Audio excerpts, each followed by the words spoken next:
Non, j'ai participé à la rédaction des résolutions, bien sûr, puisque j'ai été missionné par le conseil départemental en qualité d'expert pour apporter mon savoir juridique. Et évidemment, dans les réflexions qui ont eu lieu au préalable, j'ai apporté mon concours précieux à la rédaction de ces résolutions. Alors, on n'en est pas encore là. Les résolutions qui ont été proposées, ce sont des résolutions de méthode, c'est-à-dire comment on va travailler ensemble, à la fois élus, locaux, parlementaires. Et comme c'est mentionné dans la résolution, c'est toute expertise qui permettra de faire avancer l'élaboration d'un projet pour la Guadeloupe. Mais pour le moment, on n'est même pas au stade embryonnaire de savoir quel type de projet qui va émerger des discussions qui a lieu aujourd'hui. En tout cas, le consensus réside dans le fait qu'il faut une révision de la gouvernance en Guadeloupe, une plus grande efficacité des politiques publiques et notamment dans le domaine de l'emploi, du développement économique, du développement humain, sur le plan de l'urbanisme. Voilà, c'est quelques sujets. Oui, c'est-à-dire que l'idéal, ce serait que le consensus guadeloupéen soit suffisamment fort pour qu'on soit en capacité de présenter quelque chose au gouvernement et que des discussions puissent s'ouvrir, puisque nous sommes complètement en conformité avec ce qui est envisagé dans la réforme constitutionnelle, c'est-à-dire une plus grande différenciation dans la manière d'organiser le territoire. Oui, bien sûr, c'est ce que je disais dans mon intervention. Là, le dialogue est consubstantiel à la société guadeloupéenne. Et je prenais l'exemple d'Élie Rose, où on dit souvent, nous fermer la ronde pour nous parler parole en nous. Et c'est exactement ce qui s'est passé aujourd'hui. Nous fermer la ronde pour nous parler parole en nous.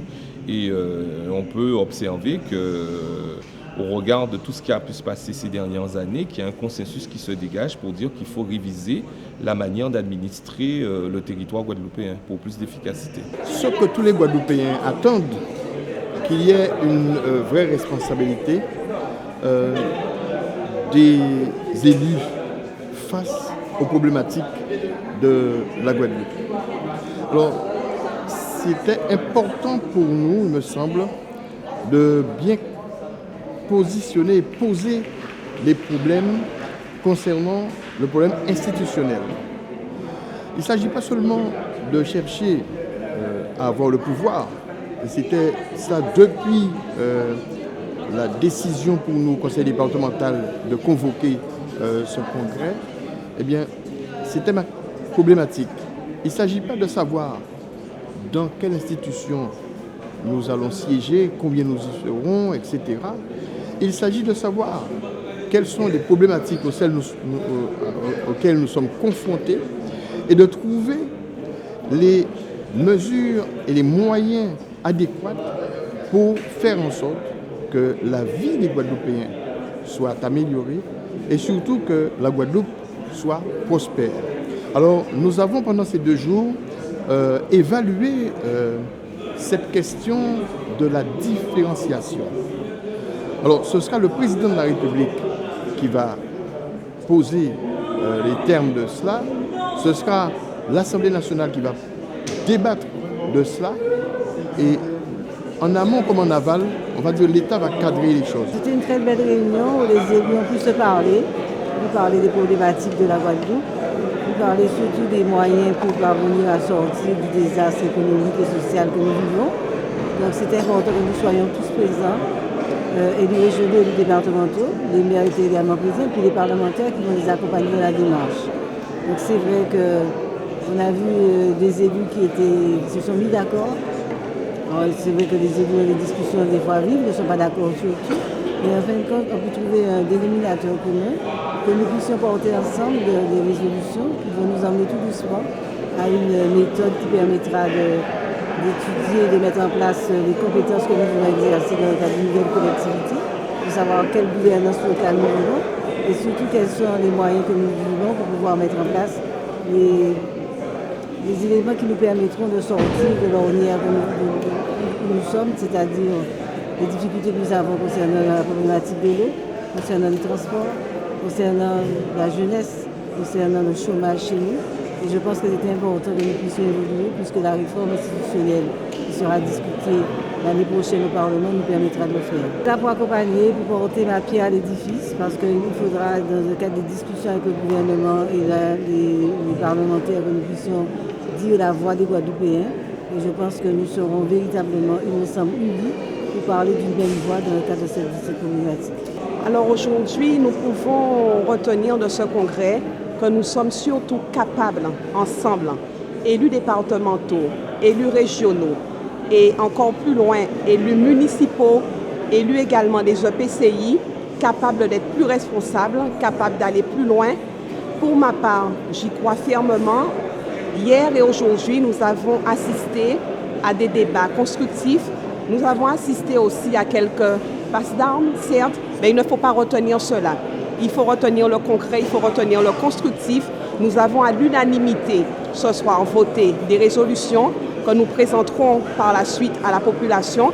Et c'est vraiment sur cette note positive de croire en notre Guadeloupe, en notre pays de demain que je veux retenir. Et c'est vraiment ce message que je veux faire passer à la population guadeloupéenne. Il faut nous toutes parler des mêmes voix-là. Et surtout, il faut nous élus guadeloupéens, n'ayez tibouin en égo en nous, qu'on puisse apprendre à s'écouter, à écouter l'autre, à communiquer avec l'autre et à se faire confiance dans l'intérêt de la Guadeloupe et des Guadeloupéens. Nous sommes là, nous serons au rendez-vous, nous sommes une chaîne, comme je le dis, et nous avons besoin de chaque maillon de cette chaîne. Alors, je n'ai pas seulement écouté, j'ai participé concrètement aux travaux de ces 2 jours de congrès. Tout d'abord en analysant les rapports des experts, en ayant travaillé ensuite à la rédaction de la résolution. Je crois que nous venons de montrer aux Guadeloupéens la volonté des élus que nous sommes de porter des politiques publiques qui permettent de coller aux besoins essentiels de la population, à savoir, c'est pour cela que la présidente s'est partagée avec les autres élus, que nous allions pas à pas vers la résolution de cet nombre de problèmes essentiels que sont l'eau, les déchets, mais comme l'a dit Pierre Chico aussi, travailler sur l'humain. Et nous l'avons mis dans la résolution, travailler sur le développement économique et humain, de telle sorte que nous puissions embrasser tout le champ du possible, à savoir le sport, la santé, puis la jeunesse, les personnes âgées. Vraiment, nous sommes aujourd'hui à une phase où nous avons la possibilité de porter auprès du gouvernement des propositions concrètes qui permettent cela. Et je crois que la population comprendra et nous sommes prêts, et je suis particulièrement prêt à pouvoir aller vers cette population pour pouvoir développer, expliquer ce que nous entendons porter dans l'intérêt bien compris de notre population. Mais absolument, je crois que coller aux besoins de la population à travers les associations, dans les quartiers, dans les réunions sportives, dans les réunions culturelles, je crois que c'est cela qui est essentiel. C'est là que nous pouvons voir et écouter la population, aller sous les marchés, aller dans les compétitions sportives. Je crois que nous avons un champ du possible qui est ouvert, car aujourd'hui, on le voit dans l'environnement caribéen où nous sommes, nous devons apporter notre pierre à l'édifice pour que nous puissions dire à la population, voilà, économiquement, voilà ce que nous avons, voilà les recettes que nous avons, voilà les dépenses que nous avons, de telle sorte de faire un équilibre. Et je l'ai dit dans la résolution, que nous avons analysé, faire toutes les études d'impact sur tous les champs que nous entendons aborder. Pour moi, ce congrès a été très instructif, avec des experts qui ont bien fait l'état des lieux de la situation de notre pays aujourd'hui. C'est vrai que notre pays peut-être doit évoluer statutairement ou institutionnellement, mais il ne faut pas le faire à la va-vite, par étapes, et toucher tous les problèmes de manière à ce que demain, nous puissions construire une autre Guadeloupe pour les enfants qui vont arriver demain. Vous comprenez bien qu'aujourd'hui, il y a une confusion des compétences, une confusion au niveau des institutions. Je prends l'exemple des EPCI.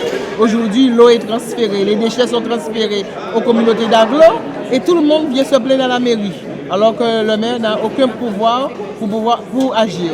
Donc je crois qu'il y a une nécessité aujourd'hui de revoir l'organisation territoriale sur notre territoire. Mais oui, il faut que tout le monde fasse un compromis de manière à ce que nous arrivons à la reconstruction de notre pays pour demain.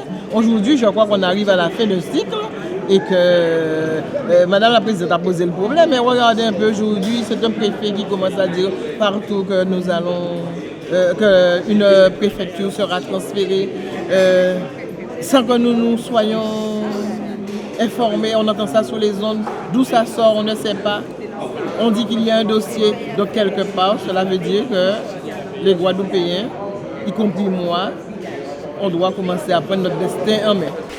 Je crois que comme tous les Guadeloupéens, on attend que de ce congrès, que les élus fassent des propositions dans le quotidien, qu'on arrive à sortir donc, de ces débats du constat et que nous puissions donc maintenant poser cette réorganisation administrative, puisqu'on l'a déjà tous vu, une Guadeloupe avec une région, un département, avec des communautés d'agglomération qui sont en déficit, avec tout ce millefeuille administratif aujourd'hui les plus aptes à répondre aux attentes de la population. Donc il faut que nous puissions travailler à cette rationalisation, mais surtout poser les bases du projet. C'est comprendre, c'est l'eau, c'est l'emploi, c'est l'insécurité, c'est maintenant comprendre quels vont être les outils mis à notre disposition donc par la Constitution nous permettant de répondre au mieux. Aujourd'hui, le gouvernement donc, nous propose la différenciation, donc la possibilité maintenant d'écrire, de vraiment être à la rédaction du modèle administratif pour la Guadeloupe, maintenant à nous d'user, donc au travers, comme ce matin, donc, de l'appui donc, de nos chercheurs, avec Pierre-Yves Chicot qui nous a fait une très belle intervention, trouver avec eux le meilleur modèle pour la Guadeloupe de manière à ce que nous puissions donc maintenant revenir face à la population. C'est normal, là le congrès c'est uniquement, on va dire pour l'instant, du débat. Il faut maintenant que nous puissions donc arriver à une résolution, arriver maintenant à expliquer quel est le modèle pour demain et que nous donnions donc des garanties pour une Guadeloupe qui puisse retrouver donc une dynamique de proposition et surtout que les politiques publiques aient une résonance dans le quotidien du Guadeloupéen. Je crois qu'elle est là la priorité. Faire en sorte qu'on ait de l'eau, faire en sorte qu'on puisse travailler sur l'emploi, ce chômage, faire en sorte aussi qu'on puisse avoir cette action sur la sécurité. Je prenais encore il n'y a pas très longtemps donc, cet exemple avec le courrier que j'avais écrit au préfet par rapport à cette problématique sur la libre circulation des armes. On le sait aussi que c'est une action sur laquelle les élus doivent avoir le mot à dire. On doit pouvoir s'en emparer, pouvoir interpeller le gouvernement, qu'il y ait plus de moyens pour nos forces publiques, qu'on puisse avoir une meilleure vision sur nos frontières et faire en sorte que tous ces fléaux ne deviennent plus notre quotidien. Oui, la tête dans le même sac, que ce soit, comme je l'ai dit tout à l'heure, les élus, que ce soit au niveau donc, de nos universitaires, mais aussi au niveau des acteurs économiques. J'ai interpellé donc, hier le ministre de l'Agriculture par rapport à cet objectif de 400 000 tonnes pour la banane. C'est comprendre que c'est une dynamique venue de la Guadeloupe parce qu'on sait qu'il y a une vraie attente sur nos producteurs, la capacité de créer des emplois, de créer plus de richesses, de pouvoir inonder le marché européen de notre production guadeloupéenne, de notre production européenne. Donc il faut que nous puissions être appuyés, il faut que nous ayons les dispositifs nécessaires pour faire en sorte que la production locale soit valorisée sur le marché européen. Et c'est là maintenant le vrai enjeu, faire en sorte que quel que soit le secteur, que nous parlions tous de la même voix, de manière à ce que ce soit la Guadeloupe qui gagne. Je dois vous dire, j'ai entamé ce congrès avec beaucoup d'optimisme et je me réjouis de voir aujourd'hui que l'ensemble des participants, on sent qu'il y a une majorité, une volonté qui se dégage pour que nous puissions aller vers cette évolution. Après, il appartiendra de voir jusqu'où et comment. En tout cas, ce qui est important, c'est qu'aujourd'hui, il semble se dégager que personne ne voudrait qu'on reste au statu quo. Tout à fait, puisque à partir du 1er juillet, la région va prendre le relais concernant le congrès. Et nous, on fera sans doute des congrès où on fera appel aux associations, aux entreprises pour s'exprimer et jusqu'à ce que nous puissions entendre tout le monde et par la suite, vers le mois de novembre, faire les propositions d'évolution, d'autant plus qu'on sent que tout le monde est dans cette dynamique. Donc on aura ce consensus et après, nous appartiendra de voir avec l'État. Tout à fait, nous sommes conscients que ce n'est pas la première préoccupation des Guadeloupéens, mais il nous appartiendra d'expliquer aux Guadeloupéens en quoi l'évolution institutionnelle, statutaire peut être profitable, puisque justement ce problème d'eau, quand vous avez 6 chefs, vous ne pouvez pas régler ce problème. C'est pour ces raisons que nous disons qu'il faut revoir un certain nombre de compétences et qu'ils soient mieux attribués et à ce moment-là, nous serons plus performants dans l'action publique. Tout à fait, puisque comme vous savez, c'est l'ADN du GIESR et notre grande fierté, c'est de voir qu'aujourd'hui, que tout le monde est sur notre position. Donc cela va nous conforter. Lors de notre dernière convention, nous avons convenu de faire des réunions avec la population pour informer, pour expliquer pourquoi il faut simplifier les institutions, pourquoi il faut répartir les compétences, pourquoi il faut voir avec l'État que nous exerçons de manière autonome un certain nombre de compétences, puisque ce que nous voulons, que cela ne soit pas seulement un positionnement du GIEC. Aujourd'hui, on voit que les autres élus viennent, mais ce qu'on voudrait, c'est qu'avec la population, qu'il y ait une coproduction sur ce problème.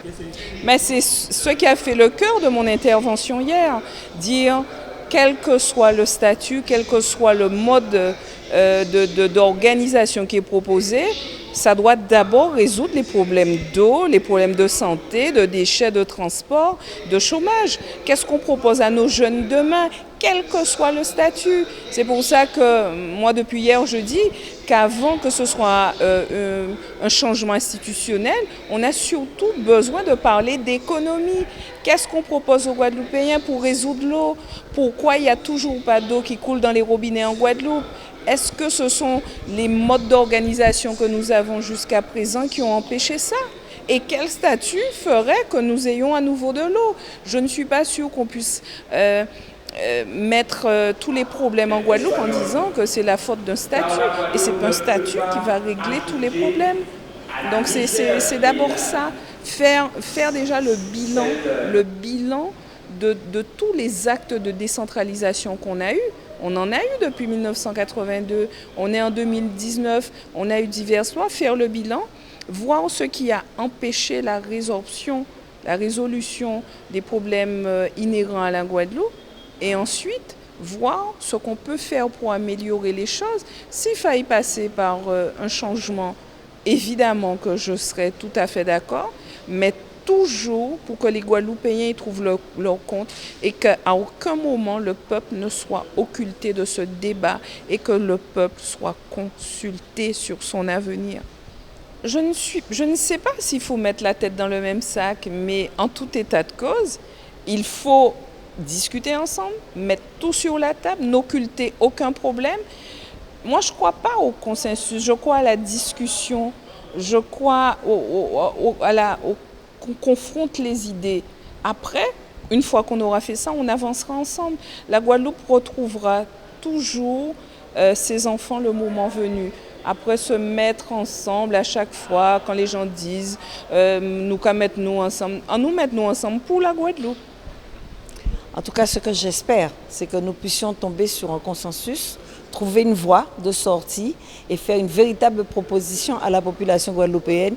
Et je crois que c'est ce qu'elle attend de nous après ces 2 jours de travail, puisqu'on l'a quand même assez rabâché. Ça fait le 15e congrès, donc il faut qu'il en sorte quelque chose, mais avec un vrai projet pour que nous puissions donc répondre à la problématique des Guadeloupéens et surtout à leurs attentes. Je peux entendre que ce ne soit pas la préoccupation première de la Guadeloupe.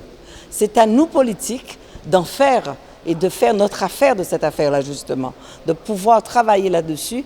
Et si on propose aux Guadeloupéens un vrai projet où ils se retrouvent, parce que je ne sais pas si vous avez remarqué, dans le discours de Pierre-Yves Chicot, il a bien dit une chose qui me semble fondamentale, c'est qu'il faut que le Guadeloupéen puisse s'approprier ce projet. S'il se retrouve là-dedans, et si sur ces dossiers sur lesquels nous attendent, nous avons de vraies réponses, je crois que la Guadeloupe aura réussi ce pari. Il faut que nous puissions trouver un chemin. Mettre la tête dans le même sac, c'est peut-être pas forcément l'image, puisque nous aurons toujours des visions différentes, des approches, des perspectives, des objectifs à atteindre, mais je crois que l'essentiel, on doit se retrouver vers le même chemin pour que nous puissions effectivement construire cette Guadeloupe qui nous attend. Bien, ce que je constate déjà pour ce congrès, c'est la qualité des intervenants et particulièrement des intellectuels. Et des intellectuels guadeloupéens, je suis satisfait de la qualité et aussi de la précision et aussi de la technicité. C'est vrai que ce débat-là peut paraître pour le public globalement comme étant un débat très théorique. Et la difficulté qu'il y a, c'est que ça ne répond pas aux besoins et aux demandes de la population au quotidien. Et ça, la population peut effectivement dire que c'est parole inutile, que c'est du blablabla, etc. et je peux comprendre ça. Mais ce n'est pas le but du Congrès. Le but du Congrès, c'est de poser des bases pour que le Conseil départemental, le Conseil régional et nos parlementaires puissent demain, sur les bases que le Congrès a posées, aller déposer des demandes et des actes concrets pour la Guadeloupe. Donc, c'est un travail sérieux, c'est un travail qui est bien mené. Il n'y a pas là, on se rend compte effectivement de chahutage. Il y a eu quelques écarts, mais le débat n'est pas un débat politicien, c'est un débat technique, c'est un débat construit, peut-être intellectuel, mais c'est nécessaire dans un pays, construit pour pouvoir jeter de bonnes bases et surtout profiter des expériences des autres et qui nous prouvent qu'il ne faut pas faire peut-être les mêmes erreurs que les autres. Alors, comme disait Pierre-Yves Chicot ou d'autres, là il nous faut un consensus non pas à minima mais à maxima. L'ambiance que je ressens aujourd'hui, c'est pas terminé, mais c'est que les élus guadeloupéens, pour une fois, ont compris qu'ils doivent faire divergence de leurs opinions politiques et de leur idéologie et de trouver ce compromis à maxima pour pouvoir prendre en main les affaires de la Guadeloupe et conduire les affaires de la Guadeloupe dans l'intérêt de la population guadeloupéenne. Parce qu'on me dira tout ce qu'on voudra, il n'y a pas mieux qu'un Guadeloupéen pour défendre les intérêts de la Guadeloupe. On me dira tout ce qu'on voudra, tous les Guadeloupéens aiment la Guadeloupe. Il n'y a pas un Guadeloupéen qui aime la Guadeloupe plus que notre Guadeloupéen et il n'y a pas mieux placé qu'un Guadeloupéen pour défendre les intérêts de la Guadeloupe. Alors, de ce congrès, j'attends bien évidemment des paroles fortes. J'attends des engagements des élus. J'attends un consensus. Aujourd'hui, je pense que nous y sommes. Depuis hier, nous entendons des experts nous parler de la Guadeloupe. Des experts nous parler des remédiations et des pistes de réflexion qui devraient nous permettre aujourd'hui de réaliser, de réussir le projet guadeloupéen. Moi, j'ai bon espoir. Je suis très optimiste, vous savez, avec les élus de la nouvelle génération, si je puis dire. Nous ne sommes pas étonnés de ces contenus de discours, mais nous sommes aujourd'hui contents que ça soit officiellement dit devant un parterre d'élus qui étaient qui étaient au service depuis de nombreuses années et qui malheureusement n'ont pas pu mettre en place ces dispositifs. En tout cas, ces dispositifs existent bien et bien depuis de nombreuses années. Aujourd'hui, il faut s'en saisir et il faut les appliquer. Effectivement, ce n'est pas le changement institutionnel n'est pas leur priorité. On l'a plusieurs fois dit. Par contre, ce qui est vrai, c'est que ce changement institutionnel permettra de réaliser ces projets, permettra que le problème de l'eau, le problème des déchets, le problème de l'eau, des déchets, tous les problèmes que rencontrent des transports, mais également le problème de la jeunesse, le problème de la dépendance, ainsi que le problème du vivre ensemble soit résolu. C'est un tout en fait. Il faut comprendre que les politiques publiques sont un tout, forment un tout qu'il convient aujourd'hui d'en prendre la mesure et de régler. Par contre, c'est vrai qu'on ne pourra pas les régler en l'état actuel des choses. On l'a vu, on l'a très, très souvent vu. Et c'est pour ça que la Guadeloupe, aujourd'hui, est dans cet état.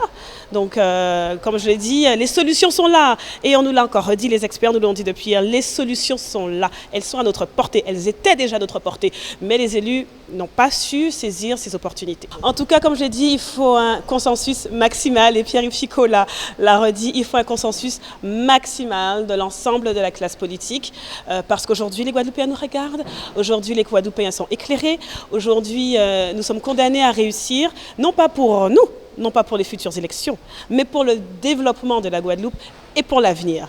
Donc aujourd'hui, la balle est dans notre camp, je veux dire. La balle est dans notre camp, mais aujourd'hui, la balle également est dans le camp de la population qui a suivi les débats.